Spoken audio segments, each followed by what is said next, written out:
جزيل للمؤسسه الامنيه.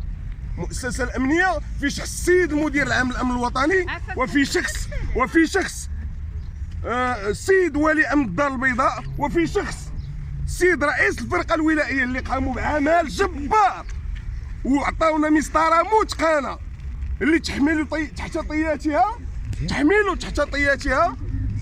العديد من العناصر التي تصب في صالح المؤازر ديالي، واللي غنقوموا باذن الله ببسطها امام المحكمه الموقره، واللي كتبقى وحيده عندها الصلاحيه تكون القناعه ديالها ونحترموا القرارات ديالها اللي هي العنوان الوحيد والاوحد للحقيقه.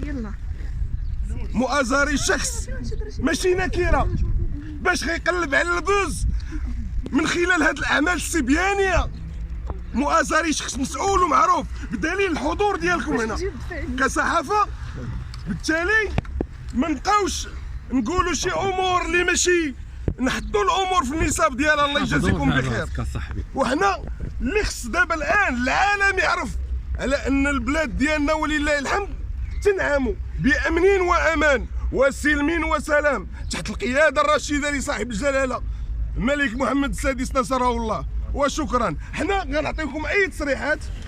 الجلسه الان قرر ان تكون في يوم الخميس، وبالتالي الله يخليكم ما نشوشوش على عمل القضاء ونديروا خدمتنا وديروا خدمتكم، وحنا راه تنحبوكم وتتحبونا. وهذا الاسم كامل الوكيل علاء الدين. الله يحفظك. شكرا.